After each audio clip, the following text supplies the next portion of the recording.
Hormuz நீரிணையை 48 மணி நேரத்திற்குள் திறக்காவிட்டால் ஈரானின் மின் உற்பத்தி கட்டமைப்புகள் மீது தாக்குதல் நடத்தப்படும் என்று அமெரிக்க அதிபர் டிரம்ப் எச்சரிக்கை விடுத்துள்ளார். தாக்குதல் தொடுத்தால் அமெரிக்கா மற்றும் அதன் கூட்டாளிகளின் நாடுகள் தகர்க்கப்படும் என்று ஈரான் பதிலடி கொடுத்துள்ளது. இஸ்ரேல் அமெரிக்கா உடனான போர் காரணமாக சர்வதேச அளவிலான எண்ணெய் வர்த்தகத்தில் முக்கிய பங்களிக்கும் ஹோர்முஸ் நீரிணையை ஈரான் மூடியது. அமெரிக்கா மற்றும் இஸ்ரேல் நாட்டு கப்பல்கள் அவர்களின் நட்பு நாடுகளின் கப்பல்களை ஹோர்முஸ் நீரிணை வழியே அனுமதிக்க முடியாது என்றும் ஈரான் எச்சரிக்கை விடுத்தது. இந்நிலையில் ஹோர்முஸ் நீரிணை விவகாரத்தில் ஈரானுக்கு அமெரிக்க அதிபர் டிரம்ப் எச்சரிக்கை விடுத்துள்ளார்.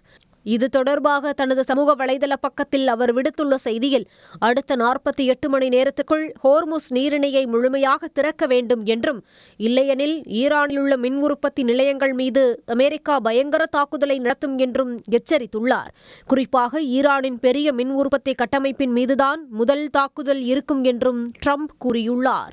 ஏற்கனவே ஈரான் நாட்டு கச்சா எண்ணெய் மீதான தடைகளில் சில தளர்வுகளை அளித்து 140 மில்லியன் பீப்பா எண்ணெயை சந்தைக்கு கொண்டுவர ட்ரம்ப் நிர்வாகம் திட்டமிட்டுள்ள நிலையில் ஈரானின் மின் விநியோகத்தை குறிவைத்து ட்ரம்ப் விடுத்துள்ள இந்த 48 மணி நேர கெடு பரபரப்பை ஏற்படுத்தியுள்ளது. இதனிடையே அமெரிக்க அதிபர் டிரம்பின் எச்சரிக்கைக்கு ஈரான் பதிலடி கொடுத்துள்ளது.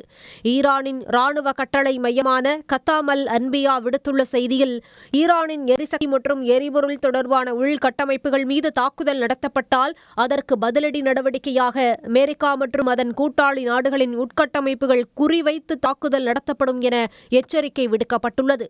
ஹோர்முஸ் நீரிணை விவகாரத்தில் அமெரிக்காவும் ஈரானும் பரஸ்பர எச்சரிக்கை விடுத்திருப்பது மேற்காசிய நாடுகளில் பதற்றத்தை உருவாக்கியுள்ளது. உடனுக்குடன் செய்திகளை தெரிந்து கொள்ள சன் நியூஸ் பெல் ஐகானை கிளிக் பண்ணுங்க.